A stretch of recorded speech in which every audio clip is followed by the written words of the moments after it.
Hello, Bubblechen! Alrighty, everyone, hello, and welcome back to yet another episode of my nonsense, and likely also something of Beloc's nonsense, because he really wants to flirt with my water bottle today. But today, got a fast and dirty video for you, just because there's something coming up known as Imbolc, and if some of you have never heard of this, but you're seeing it online in certain neo-pagan circles, I'm here to tell you what it is, why it matters, and of the two, actually, technically Christian cognates to the festival, that if you are a Christian witch and you still want to join in on the fun, you can definitely look into. Before we get into all that though, hello, my name is Sarah Streisand. I am a Christian witch, content creator, writer, educator, specifically a writer of these two books right here, the second of which just came out. But these two books, the first one being Discovering Christian Witchcraft, are basically a one-stop shop to what Christian witchcraft is, how this works in the same sentence, and then the second book being a kind of guide to the mystic's journey that is a big part of being a Christian witch, because, I mean, really, if you think about it, witchcraft is kind of just mysticism with arts and crafts. You know what I mean? And when I say I'm an educator, I do mean in the literal sense, which is why you're going to see me looking like a kind of a cozy winter vibe until next week when classes actually start up again. Because I just can't be bothered to waste my makeup if I'm not leaving my house. But now if you don't want to buy a book or anything like that just yet, I understand, I get it. If you're just curious about this topic, you just glance and you just pass them by, and you're interested and you want to know more, go ahead and like this video, or ring the bell, hit the subscribe button, all of that, because we do post a video here every single Friday, more or less. And if you want to get these videos 2 weeks early and ad-free, just know that I post all of them on my Patreon and a lot of other stuff there too. Anyway, speaking of Discovering Christian Witchcraft, I'm going to show you a graphic that I put both in that and also in my yearly Christian Witch Tarot journals, which is this graphic right here. And this, for folks who are knowledgeable at all of neo-paganism, you likely recognize this here graphic. Or for nothing else, you recognize something probably more like this, which just has the neo-pagan elements on it. And this one, as you notice, there are 4 separate holidays, all with some very Celtic sounding names. And that's because a lot of neo-paganism does kind of follow reconstructed ideas of typically Celtic polytheism. However, if I bring you back to this one right here, you'll notice also that there are a lot of Christian holidays on these as well. And that's because every single one of the neo-pagan holidays does in fact have a Christian cognate, mostly from the Catholic Church kind of pulling a McDonald's across the street from the neo-pagan or pagan Burger King, if you will, where they just kind of set up feasts of theological and liturgical significance nearby some pagan stuff, so that pagans could just kind of seamlessly convert to the new religion coming through. And usually what that meant also was a lot of these pagan converts taking a lot of their cultural and tribal and traditional customs from their pre-Christian religion into their new Christian religion, which is why we have so many, especially Western iterations of holidays like Christmas and Easter and stuff, looking nothing at all like you would imagine any of these holidays might look in their original places of practice, like, you know, ancient Rome. But you'll also notice that there are 8 holidays, which means that there are 2 solstices, 2 equinoxes, and then 4 cross-quarter holidays. The cross-quarter holidays being those moments in between the equinoxes and the solstices, right? So on our way from winter or Yule on the winter solstice into Ostara, or the spring equinox, bang, there we are. There's Imbolc, right in between them, as that kind of mid part of the journey into spring, right? So winter is now in the latter half, it is waning now, it is coming to a close, and spring is about to start kicking up, and we find that that is where Imbolc really lies in a lot of its festival meaning. So let's get into Imbolc specifically before we move on to Christian rebrands and iterations of the holiday. So one thing that was interesting when I was looking into this is actually that there is another word associated with Imbolc. Imbolc means in the belly, allegedly, according to a couple sources that I looked at. And this is potentially a reference to fertility, right? To a reference to, you know, like seed sprouting, to, you know, livestock especially getting pregnant. And so it's a time of especially fertility celebrations, but there's another word that has to do with the whole situation, the whole season, and that is oi milk. And oi milk is something that kind of means like basically the ewe's milk. A ewe being a female sheep. One source I have even says that oi in the language of poetry is the name for sheep from one of the older sources that they were drawing from, which is really interesting. But basically it's a time where especially the livestock is either just about to have their babies or actively pregnant and therefore are producing milk, right? Cows, goats, sheep, they're doing that kind of thing, which means that the people trying to survive winter now have a lot of dairy on hand that they can eat, and also whatever grains they have left over still from the previous winter. At this point, you're pretty much only eating what pickled vegetables you got left, what cured meats you got, and grains, because as most of us know, shit don't grow in the winter, you know? Winter is a tough season. And for us fancy agricultural creatures, you know. And naturally that meant that when this time was coming up, when the farm animals were producing dairy again like that, and also when we were getting towards the end of those grain stores, and also, things started to just barely gently in February start to wake up a bit, great. This is reason to get excited because it means spring is on the way, which means we can sow some seeds and start growing crops again. It's also important because it's pretty much the last stop in any kind of purification rites that might go on, right? So winter being a season of death, a season of quiet, a season of rest, it isn't thought to end in January like we were talking about in our last video on when the new year actually starts. The new year isn't really starting just yet. We're still in the deep, dark, dead season. And so this is where we begin the process of purification from that old season into the new.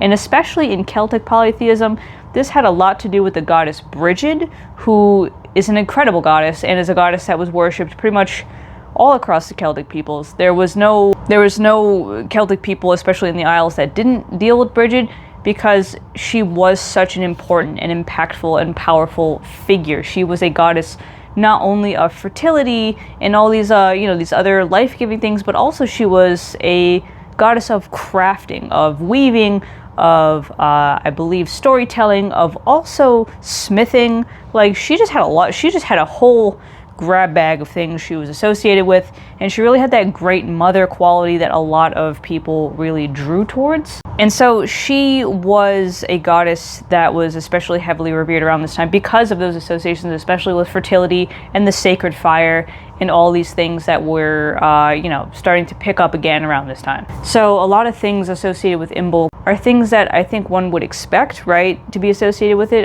Stuff like dairy, stuff like any kind of breads or grains that are left over. Things like the St. Brigid's cross especially were very important to make around this time, as they were symbols of protection, and other kinds of rites and rituals to invite Brigid in and essentially just kind of scare away the last of winter. So that's that Imbolc kind of neo-pagan reconstruction idea. I guess this is what we know now. We don't know exactly how it was back in the day because a lot of these records are lost, but from a neo-pagan reconstructionist perspective that draws on all that kind of pre-Christian stuff, it still is heavily focused on Brigid. It's heavily focused on these ideas of fertility, of the Great Mother, and all these other kinds of things. And it's something that, is more signifying of a natural rhythm than anything else. I find that, there is some narrative structure in a lot of the reconstructed neo-pagan stuff, but also like pre-Christian stuff, the folk tales of how and why things come to be. But the stories themselves don't seem to be as important as just the yearly rhythm, the cycle itself. And that contrasts from the more Christian ways of doing things, which, yes, have a yearly rhythm and a cycle, but are more focused on biblical narrative. It's a cycle of narrative rather than like natural rhythms of the seasons and anything like that. But that doesn't mean that Christians, as I was saying before, haven't absorbed this holiday, haven't absorbed these traditions, and repurposed them in different ways. So, right, we've got some different holidays and different processions that pop up. We've got some different folk holidays that pop up, some of which are universal to the church, some of which are very culturally specific. And one of the culturally specific ones, and this is for all of my, Celtic Christians or Christian witches who have heavy Celtic ancestry, one that might be really important to you is Saint Brigid's Day. Saint Brigid of Kildare being a saint that mayhaps coincidentally shares a lot of the same kind of features and symbolisms with the goddess Brigid, and also has a lot of crazy folklore about her that clearly highlights her great mother aspect to the Celtic peoples. Whereas Imbolc is kind of like between February 1st and 2nd, or rather like right January 31st being Imbolc Eve, we get into then, I don't know, just February 1st kind of Imbolc situation. February 1st specifically is also the feast day of Saint Brigid, and Saint Brigid herself is someone who's thought to be around the time of Saint Patrick as well, somewhere between 450 CE and like 520 CE. And she ran her own monastery. She was known to many as one of the, if not the first abbess of Ireland, right? As a Catholic nun, she had that full like women's only monastery situation going on with these nuns attending her, which kind of calls back to what some people believe was an all-female priestess coven of the goddess Brigid. Only women were the ones tending to Brigid's flame and stuff like that, and Kildare was a sacred place to the goddess Brigid as well. So again, a lot of very coincidental crossovers here. Whether or not she was a real person, it's kind of undeniable to see how a lot of these symbols got syncretized into this Saint Brigid, whether or not she was a real person. But again, some of the folklore about her goes crazy too, because not only is she, this really cool saint who very clearly has some syncretization with one of the most cherished and beloved and powerful goddesses of pre-Christian Irish and Celtic in general religion, but she also has folklore that puts her to be the midwife of Mother Mary and the Mary of the Gaels, and basically just like a second mother to Jesus in a way in her folklore. And obviously, if she's from 450 CE, that's like over 400 years after Jesus was born according to the gospel, right? So how on earth she could have been a midwife, and in some stories also a wet nurse to Jesus? Who fucking knows? But that's why it's folklore, right? What it does do, again, is highlight the legendary significance of that name, Brigid, and really show how important this figure, whether as saint or goddess, was to the Celtic people. And so on St. Brigid's Day, you'll notice a lot of the traditions for Christians are very similar, if not outright the same, as they are on Imbolc, right? You've got a lot of dairy treats going on, you've got a lot of bread treats going on, you've got children going door to door, dressed with their clothes inside out, or just in rags in general, asking for a coin, right? Pretending to be the Saint Brigid, asking for alms, basically. You have people making these little dolls, the Brigid, these kind of little, I can't speak nothing Celtic, so don't ask me about nothing, but little dolls out of like cloth scraps and all that kind of stuff. The St. Brigid's cross, again, being hung over doorways, being buried in fields and all these other things. And you've also got people circling the house 3 times and then begging on their knees to answer the door for Brigid to come in, basically, during this time, and invite that saint in, along with basically the concept of spring itself. In here, actually, from 1735 is a really cool poem that still, centuries later, explains the folk significance of the Saint Brigid's cross now, just Saint Brigid instead of Goddess Brigid, right? So it goes, Saint Brigid's cross hung over door, which did the house from fire secure. O Gilo thought, O powerful charm, to keep a house from taking harm. And though the dogs and servants slept, by Brigid's care the house was kept.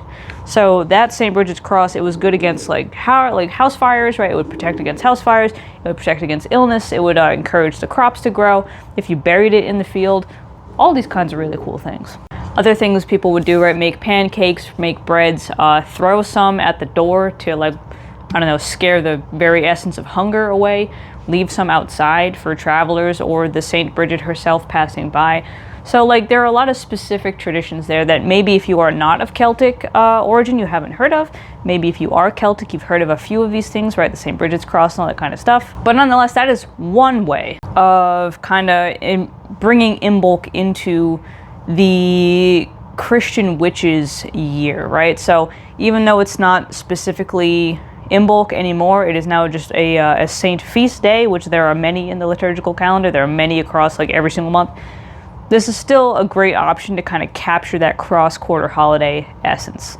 But if you're looking for a more general one because you're not Celtic and you don't really have any connection to that, the other option you have is one called Candlemas. And Candlemas is much more universal and not really as old as we think it is either. So Candlemas is fun because now we're getting back into like more liturgical sense, although it didn't actually get established in any kind of liturgical setup or big, recognized holiday stuff to do thing until about the Middle Ages. Before this, it had always been kind of noted, like it had been like observed and remarked on, where like 40 days after Christmas, there we go, here's Candlemas, or just 40 days after Christmas, basically. It didn't even have the name Candlemas for a long time because candles weren't really a part of it until, again, the Middle Ages. Before then, people might have had a little procession, right? One of the popes might have put a procession up, but it wasn't like any mandatory part of the observance. There wasn't really anything mandatory about it at all, except for just remarking on it and noting on it, because it wasn't really like a major holiday. It wasn't really like a major feast. But eventually, somewhere along the way, Candlemas came to be because candles became a big part of recognizing this day, and this became a time where candles specifically were able to be blessed, and they were to represent like the light shining in the darkness. Again, the light that Jesus brings, the hope that he brings, shining through all of the dark times that were still going on in the middle of winter. Antiphons would be sung, right? Ones that mark Jesus as not just a light to his people, but also a light to the Gentiles and a light to the whole world, right? So we can kind of see this liturgical significance expanding, how it's kind of progressing where, Jesus is the light of the world born on Christmas, and then, okay, we're expanding continuously, finding more ways and reasons to celebrate that light expanding out as it does in the Gospels. In the Gospels, Jesus comes for his people and eventually expands his ministry out to everyone, including the Gentiles, the foreigners, the non-Jewish folks that were all around. So it's kind of interesting to see how that progresses. But all along the way also, there were other folk traditions across various places that were being woven in as well. So a lot of places will have like pancakes on this day. They will also bring their own candles again to be blessed and be anointed and all that kind of stuff. They will maybe sing some carols in church. They will do all these kinds of little things. And in some places like Spain, if you made any kind of cake on Epiphany and someone got a slice with a little baby statue in it, it was going to be their job to bring food to the Candlemas celebrations in the next month. And once again, the big theme here is purification, because when I say that Christianity is a very narrative-based religion and that this is following a narrative element of the gospel story, that's because Candlemas marks the time when Mary and Jesus were both going to the temple, when Jesus was being presented to the temple for the first time, and Mary was going through a ritual purification in order to basically re-enter Jewish society, Jewish life at the time. Jewish law had this provision where anyone who gave birth, they would spend minimum 40 days at home, maximum 80, 40 if you had a boy, 80 if you had a girl, because they had a lot of laws around just like ritual purity. And I should make it very clear that this has nothing to do with sin. Like, no one is thought to be evil for giving birth or anything like that. It's more just that blood and really any bodily fluid, these things were thought to cause like ritual impurity. They were icky, they were gross, right? They caused across multiple religions basically just like some spiritual dirt that you gotta wash off so that you don't get everyone else contaminated with dirt as well. So after a woman gives birth, I mean, what happens? You just got blood and mess and stuff everywhere. So she ends up staying home with the baby for like 40 days, and like she's not to be touched, she's not to be anything like that because she's ritually impure, just like she would be on her period or anything else like that. Like, she bleeding, so don't touch her, because that's like, you're gonna get like the spiritual cooties, basically, more or less. It's not sinful, it's just a spiritual health hazard, which, wouldn't you know, it's also a physical health hazard because blood carries pathogens. So there you go. But you'll see a lot of people all the time be like, oh no, that's because it's all just misogyny. See, they're saying that women are inherently dirty. Not really. Yes, there's of course going to be misogyny inherent in a patriarchal religion from the 2,000 years ago, but it's not nearly as bad as people think it is. Why is it double the amount of time for a girl? Probably because they thought that maybe the baby girl would also be like dealing with some impurity. I don't know. I can't imagine why. I just know that they probably know that boys never bleed like that, no matter what, back in that time. So maybe they're just really crossing their T's and dotting their I's and making double sure that it's fine. I don't know. What I do know is that, of course, there's going to be a little misogyny, but mostly it's just because bodily fluids have a strong correlation with everyone in the fucking camp getting sick. Of course, people couldn't go to public places free bleeding everywhere. That causes a health hazard. Of course, people couldn't go out after giving birth because they are still actively injured and free bleeding everywhere and causing a health hazard. So in a way, you can kind of think of this time of purification and staying home like kind of like biblically enforced maternity leave, because that's really what it is. Like, no social obligations, no temple obligations, no going out and doing stuff, no marital obligations, literally just woman and baby minding their business, healing, spending time with each other for a minimum of 40 days. That sounds pretty alright, I'm not gonna lie. In that custom, after you have a baby, you either bring a lamb and a dove, or if you are very poor, you just bring 2 doves to the temple as kind of like a temple sacrifice, and also as a means of ritual purification to get that, basically, for lack of a better term, just miasma off of you. Miasma being a Greek concept that's kind of similar. Needing a spiritual hand washing, and then you're good. So that's really the story, is Mary brings Jesus to the temple. Right, this is where we get the prophecy from, I believe, Simon, who looks on Jesus' face and is like, cool, I can die now, but he's going to go through some rough shit, where Jesus is officially dedicated to God there, where Mary is re-entering society, and where she is purified, and likewise where we all observe that purification. So those themes of purification with Imbolc, they line up real good. And that's really the main focus, I think, of this time overall, is that it is a time to begin thinking about, to begin the process of purification. And from this point, it's not so heavy because we have not entered Lent yet. Lent is coming up, and Lent is something we got to talk about. But right now, this is more of a time of fertility just kind of picking up, as it also is going to pick up during Valentine's Day, which we will also talk about because there's some syncretic elements there as well. But here right now, it is a mix of fertility starting up and purification from old world stuff, old winter, old past stuff being washed off. We're just beginning this, and we're going to get closer into it as we get to Valentine's Day and then also the beginning of Lent, which is all kind of happening mostly in February. Sometimes Lent's a little late, but it's all February generally that this stuff starts. And all of it helps us get in the right headspace to appreciate all the warmth and all the fun and all the good stuff that's coming in spring. But if you want to observe Imbolc, St. Brigid's Day, or Candlemas as a Christian witch or as a Christo-pagan, those are the things you got to think of. Fertility, right, of the land, of, you know, your own initiatives, your own goals, purification of all of the old stuff, all of the old ick and the last of that groggy, foggy energy from winter. And of course also gratitude for what you still have, right? Gratitude for the grains, for the honey, the dairy, all this kind of stuff that you still have that is still carrying you forward to the last home stretch to spring. So whether you are baking a loaf of bread, whether you are making a nice herbal tea blend, or dressing up some candles, or making some kind of dairy-based treat, maybe a cheesecake, maybe I don't know, just a really nice cup of honey milk with some tea, whatever it is. It could be simple, it could be big, but just know that it doesn't have to be crazy. So don't drive yourself crazy. It just has to help you focus on that kind of washing away of winter and really getting ready to start waking up and stepping into spring. That is that midpoint between winter and spring that we're stepping into. So I hope this is helping you think a little bit of what you might do for this time, around this time. And I wish you guys a great rest of your week. See ya.